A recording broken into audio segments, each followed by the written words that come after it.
Hi friends, welcome back to our channel. நம்ம சேனலில் subscribe பண்ணாதவங்க சப்ஸ்கிரைப் பண்ணிக்கோங்க. மறக்காமல் லைக் பண்ணி சப்போர்ட் பண்ணுங்கள்.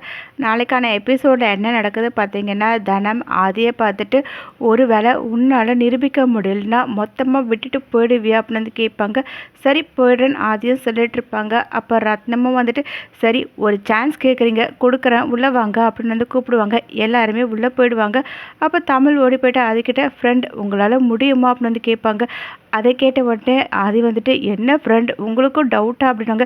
நான் உங்களை மட்டும்தான் நம்புகிறேன் ஃப்ரெண்ட் அப்படின்னு பேசிகிட்டு இருக்கும்போது பாரதி உள்ளே கூப்பிடுவாங்க. அப்போ தமிழ் உள்ளே போயிட்டு அதுக்கிட்ட அம்மா ரொம்ப கோவமாக இருக்காங்க அப்படின்னு வந்து சொல்லிட்டு இருப்பாங்க. எப்படியோ ஒரு வாரம் கழிச்சு அவர் போக தானே போகிறாரு, இப்போவே போக சொல்லு அப்படின்வாங்க. ஏன் ஃப்ரெண்ட் தமிழ் கேட்கும்போது எல்லாமே லவ் தான், லவ்னாலே அப்படி தான் ஃப்ரெண்டு, நமக்கு பிடிச்சவங்களுக்காக நம்ம என்ன வேணும்னாலும் செய்யலான்னு தோணும், அதுக்காக நம்ம என்ன வேணும்னாலும் பண்ணுவோம் அப்படின்வாங்க. அது கேட்ட உடனே பாரதி வந்து எல்லாமே எனக்கு கேட்டது, அப்படி லவ் மட்டும் இருந்திருந்தால் அவர் சண்டையே போட்டிருக்க மாட்டார் அப்படின்னாங்க. சண்டை போட்டால் லவ் இல்லைன்னு யார் சொன்னது ஃப்ரெண்ட் அப்படின்னு வந்து அது கேட்பாங்க. அப்போ தமிழும் வந்து அதானம்மா யாரும்மா சொன்னது அப்படின்னு வந்து கேட்பாங்க. அப்போ பாரதி வந்து சும்மா இந்த மாதிரி டைலாக்லாம் சொல்லி சமாளிக்க வேண்டாம் சொல்லி, லவ் இருந்தால் கண்டிப்பாக இவர் சண்டை போட்டிருக்க மாட்டார்ல அப்படின்னு வந்து கேட்பாங்க. அதை கேட்டால் அது வந்துட்டு இது என்ன வம்பா போயிடுச்சு, அதுக்காக மண்டையை உடைக்க வரவங்கள பார்த்துட்டு வாப்பா வந்து நல்லா மண்டையை உடைச்சிட்டு போன்ட்டு அப்படியே காட்டிட்டு நிற்க முடியுமா என்ன சொல்லுங்கள், அதனால தான் நான் போட்டு அடித்தேன் அப்படின்வாங்க. உடனே பாரதி வந்துட்டு லவ்னு சொல்கிறதுல ஒன்றும் கிடையாது, உண்மையான லவ்வாக இருந்தால் நிற்கணும், ரவுடி மாதிரி அடிக்கிற மாதிரிலாம் போகாது அப்படின்வாங்க. அதை கேட்ட உடனே அது வந்துட்டு லவ் வேற சண்டை வேற ரெண்டுமே வேறு வேறு டிபார்ட்மெண்ட், ரெண்டையுமே ஒன்றா கணக்கு பண்ணிட்டு ஒன்று தான் சொன்னால் எப்படி ஃப்ரெண்ட், இதெல்லாம் உங்கள் அம்மா கிட்ட சொல்லுங்கள் ப்ளீஸ் அப்படின்னு சொல்லிட்டு இருப்பாங்க. தமிழ் அவங்க அம்மாவை பார்ப்பாங்க. அப்போ பாரதி வந்து சொல்லிட்டு இருப்பாங்க அவர் சொல்கிறதுலாம் நம்பவே முடியாது, அவர் தான் நிறைய பணம் வச்சுருக்கிறாருல, அப்புறம் அவருக்கு இங்கே என்ன வேலை. அதை கேட்டால் அது வந்துட்டு அவ்வளோ பணம் இருந்து என்ன ஃப்ரெண்டு பண்ணுறது, எனக்கு பிடிச்சவங்க எல்லாருமே இங்கே தானே இருக்காங்க, அப்புறம் என்னோடய ஃப்ரெண்டு நீங்களும் தானே இங்கே இருக்கிறீங்க, உங்களை விட்டுட்டு நான் எங்கே போவேன், நீங்கள் வேணும்னா பாருங்கள் இந்த சேலஞ்சில் ஜெயிச்சு நான் வந்து வின் பண்ணி காட்டுறேன் அப்படின்வாங்க. அது கேட்ட பாரதி வந்துட்டு பார்ப்போம் சொல்ல விடையெல்லாம் சொல்லியாச்சு, இனிமேல் என்ன நடக்குதோ அவங்க தலையெழுத்து பார்க்கலாம் அப்படின்வாங்க. அது கேட்ட ஆதியம் வந்துட்டு பணம் காசு இது எல்லாமே மாயங்க, லவ் மட்டும்தான் வந்து நிஜமே, அதுவும் பிடிச்சவங்களோட இருக்கிறது ரொம்ப சந்தோஷம், அது இங்கே இருக்கிறவங்களுக்கும் புரியும், ஆனால் அவங்க பிடிக்காத மாதிரி ஆக்ட் பண்ணிட்டு இருப்பாங்க அப்படின்னு சொல்லிட்டு தமிழ் கணத்தில் முத்தத்தை கொடுத்து நான் உங்களுக்கு கொடுத்தல, இது அப்படியே உங்கள் அம்மா கிட்ட கொடுத்துருங்க, நான் உங்களுக்கு நிறைய கொடுக்குற ஃப்ரெண்ட் அப்படின்னு வந்து சொல்லுவாங்க. அது கேட்டால் தமிழும் பார்த்தீங்கன்னா பாரதிக்கு வந்து முத்தம் கொடுக்க போவாங்க. அப்போ பாரதி வந்து போடி உன் ஃப்ரெண்டு கொடுத்த முத்தம்லாம் எனக்கு ஒன்றும் வேண்டாம் அப்படின்னு சொல்லிட்டு அப்படியே ஆதியம் முறைச்சி பார்த்துட்டு இருப்பாங்க. தமிழ் அப்படியே சிரிச்சிட்டு இருப்பாங்க. பாரதி பார்த்தீங்கன்னா அங்கேருந்து போயிடுவாங்க. நெக்ஸ்ட் சீனில் பார்த்தீங்கன்னா தமிழ் மொபைல் வச்சு விளையாடிட்டு இருப்பாங்க. அப்போ பாரதி போய்ட்டு மொபைல் தூங்குறதுக்கு முன்னாடி யூஸ் பண்ணக்கூடாது சொல்லியிருக்கல கொடு அப்படின்னு வந்து கேட்பாங்க. தமிழ் வந்து கொடுக்கவே மாட்டாங்க. அப்போ ஃபோன் வரும், யாருன்னு வந்து பாரதி கேட்கும்போது சாரதா பாட்டி தான் பண்ணுறாங்க அப்படின்வாங்க. பாரதி ஃபோன் அட்டன் பண்ணிட்டு சொல்லுங்கம்மா அப்படின்னு வந்து சொல்லுவாங்க.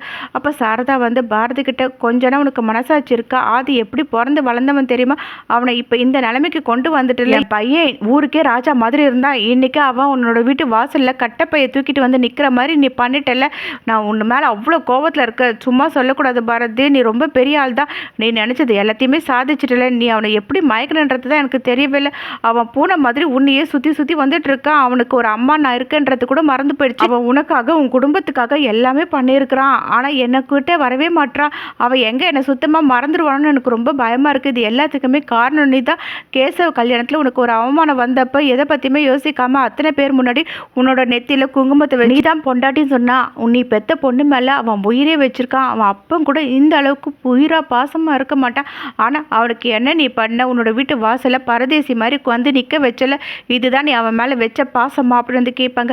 அதெல்லாம் கேட்ட பாரதி அப்படியே கண் கலங்கி அழுதுகிட்டே இருப்பாங்க. அப்போ சாரதா சொல்லிட்டு இருப்பாங்க எவ்வளோ பிரச்சனை வந்தாலுமே அவன் நீ தான் வேணும்னு சொல்லி நின்றுட்டுருக்கான், ஆனால் நீ சின்ன சின்ன பிரச்சனைக்கு கூட அந்த குடும்பம் தான் முக்கியம் சொல்லிட்டு அங்கேயே நின்றுட்டுருக்க, சொல்லப்போனால் ஆதியை நினச்சி பார்க்கறதுக்கு கூட உனக்கு தகுதியே கிடையாது, அவனோட தகுதியை குறைச்சி தன்மானத்தை குறைச்சி அவனை இந்த நிலைமைக்கு கொண்டு வந்து நிற்க வச்சுருக்க, நீங்கள் பண்ணுறதுலாம் பார்க்கும்போது என்னோட பெத்த மனசு பதறுது, என் பிள்ளையும் மொத்தமாக உங்ககிட்ட தூக்கி கொடுத்துட்டு நான் இப்போ யாருமே இல்லாமல் தடுமாறி நின்றுட்டுருக்கேன், எனக்கு என்ன பண்ணுறதுன்னு ஒன்றும் புரியவே இல்லை, நானும் ஆதிக்கிட்ட எவ்வளவோ சொல்லி பார்த்தேன், ஆனால் அவன் என் பேச்சை கேட்காம கிளம்பி வந்துட்டேன், இங்கே பாரு நான் சொல்கிறத நல்லா கேட்டுக்கோ, என் பையனுக்கு மட்டும் எதுனா ஒன்று ஆச்சுன்னு வச்சுக்கோயா, அதுக்கப்புறம் நான் சும்மாவே இருக்க மாட்டேன், உன்னை என்ன பண்ணுவேன்னு எனக்கு தெரியாது, நான் வயிறு எரிஞ்சு சொல்கிறேன், என் புள்ள ஆதியை இந்த நிலைமைக்கு கொண்டு வந்த நீங்கள் யாருமே நல்லாவே இருக்க மாட்டீங்கன்னு கோவமாக பேசிட்டு ஃபோன் வச்சுருவாங்க.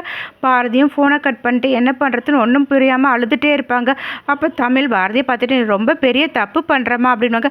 அது கேட்ட பாரதி வந்துட்டு அதிக பிரசங்கித்தனமாக பேசாதுன்னு உங்ககிட்ட எத்தனை வாட்டி சொல்லியிருக்கேன், நீ தேவையில்லாமல் என்கிட்ட பேசி அடி வாங்காமல் படுத்து தூங்கு அப்படின்வாங்க. தமிழும் படுத்து தூங்கிடுவாங்க. ஆதியும் பார்த்தீங்கன்னா வெளியே படுத்து தூங்கிட்டு இருப்பாங்க. ஒரே கொசு கடியால் அவர் வந்து அப்படியே தூங்க முடியாமல் ரொம்ப கஷ்டப்பட்டுட்டு இருப்பாங்க. அதை பாரதி பார்த்துட்டு கொசு வத்தி தண்ணி பக்கத்தில் வச்சுட்டு அங்கே இருக்க பெட்ஷீட் எடுத்து ஆதிக்கு பொத்தி விட்டுவாங்க. அப்போ ஆதி பார்த்தீங்கன்னா பாரதியோட கையை வந்து பிடிச்சிப்பாங்க. அப்போ பாரதி பார்த்தீங்கன்னா கஷ்டப்பட்டு ஆதியோட கையிலேருந்து எடுத்துகிட்டு ரொம்பவே ஃபீல் பண்ணிவிட்டு அங்கேருந்து போயிடுவாங்க.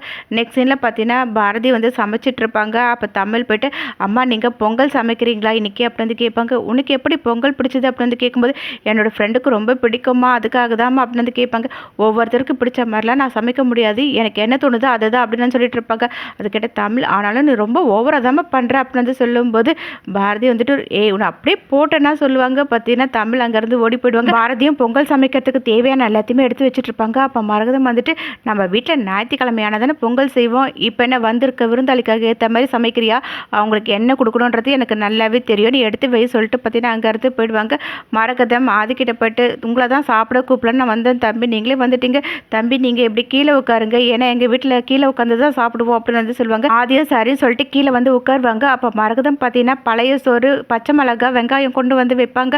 அப்போ ரத்னம் என்ன பண்ணிட்டு இருக்க நீ அப்படி வந்து கேட்பாங்க. அதெல்லாம் எங்களுக்கு தெரியும், நான் பார்த்துக்கிறேன், நீங்கள் சாப்பிடுங்க தம்பி, எங்கள் வீட்டில் காலையில் நாங்கள் எல்லாருமே இதை தான் சாப்பிடுவோம், நீங்களும் எங்களை மாதிரி பழகிக்கிறேன்னு சொல்லி தானே வந்தீங்க, இதை சாப்பிடுங்க அப்படின்வாங்க. அதையும் பார்த்தீங்கன்னா வேறு வழி இல்லாமல் பாரதிக்காக அந்த பழைய சோறையே சாப்பிடுவாங்க. அதை பார்த்தா பாரதி ரொம்பவே ஃபீல் பண்ணுவாங்க. ஆதி அதை சாப்பிட்டு பார்த்துட்டு வா என்னம்மா இவ்வளோ சூப்பராக இருக்குது, செம்மையாக இருக்குது, இப்படி ஒரு சாப்பாடாக நான் என்னோடய வாழ்க்கையில் சாப்பிட்டதே இல்லை, அவ்வளோ டேஸ்ட்டாக இருக்குதுங்க அப்படின்னு வந்து சொல்லுவாங்க. அதை கேட்ட உடனே மரகதம் தனத்துக்கு முகமே மாறி போயிடும். அதை பார்த்து பாரதி வந்து சிரிச்சிட்டு இருப்பாங்க. அப்போ ஆதி வந்துட்டு 5 ஸ்டார் ஹோட்டலில் கூட இவ்வளோ டேஸ்டான சாப்பாடு கிடைச்சதே இல்லை, வேறு லெவலில் இருக்குது அப்படின்னு வந்து ரொம்பவே ரசிச்சு அதை சாப்பிடுவார். அம்மா ஒரு சின்ன ரெக்வஸ்ட், எனக்கு டெய்லி இதையே சாப்பிட கொடுங்க, எனக்கு ரொம்ப பிடிச்சிருக்குன்னு சொல்லிட்டு அங்கேருந்து போயிடுவாங்க. அப்போ மரகதம் வந்து தனம் கிட்ட வாடி நம்ம சாப்பிட போகலான்னு சொல்லிட்டு பார்த்தீங்கன்னா டிஃபன்லாம் கொண்டு வந்து வைப்பாங்க. அப்போ ரத்னம் என்னன்னு கேட்கும்போது பொங்கல்ங்க அப்படின்வாங்க. அதெல்லாம் எனக்கு நல்லா தெரியுது, உங்கள் 2 பேரில் யாராவது ஒருத்தர் மட்டும் பொங்கலில் கையை வச்சிங்க, நான் என்ன பண்ணுவேன்னு தெரியாது, வச்ச கையை வெட்டிப்பிடுவேன் அப்படின்வாங்க. அது கேட்ட 2 பேரும் ஷாக் ஆகிட்டு ஒன்றும் புரியாமல் பார்ப்பாங்க. அப்போ ரத்னம் வந்துட்டு வீட்டில் வந்த பையனுக்கு பழைய சோறை போட்டுட்டு உங்களுக்கு பொங்கல் கேட்குதா, பொங்கல் நீங்கள் ஒழுங்கு மரியாதையாக பழைய சோத்தை சாப்பிட்றீங்க, ஏன்னா நாங்கள் பழைய சோறு தானே சாப்பிடுவோம் நீங்களே சொன்னீங்க, இப்போ 2 பேரும் போய் அதை சாப்பிடுங்க அப்படின்வாங்க. அது கேட்டால் மரகதம் வந்துட்டு ஏங்க எனக்கு தான் பழைய சோறு சாப்பிட்டா சளி பிடிச்சிக்கும் நல்லாவே தெரியும் இல்லைங்க அப்படின்னுங்க.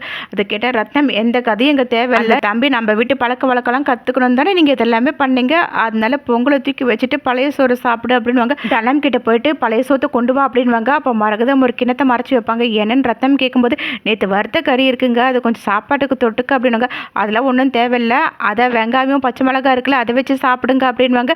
தினமும் பார்த்தீங்கன்னா பழைய சோத்தை கொண்டு வருவாங்க, என்ன பார்த்துட்டு இருக்கீங்க சாப்பிடுங்க, இதுதானே நம்ம வீட்டு சாப்பாடு, மரகதம் அந்த பச்சை மிளகாவே எடுத்து கடிச்சு சாப்பிடு அப்படின்வாங்க. 2 பேரும் அழுதுகிட்டே பார்த்தீங்கன்னா அந்த பழைய சோத்தை சாப்பிட்டுட்டு இருப்பாங்க. இப்படி இந்த எபிசோட் ரெண்டாகும். நெக்ஸ்ட் எபிசோடில் என்ன நடக்கு தெரிஞ்சுக்க நம்ம சேனல் லைக் பண்ணுங்க, ஷேர் பண்ணுங்க, மறக்காமல் சப்ஸ்கிரைப் பண்ணிக்கோங்க. தேங்க்யூ.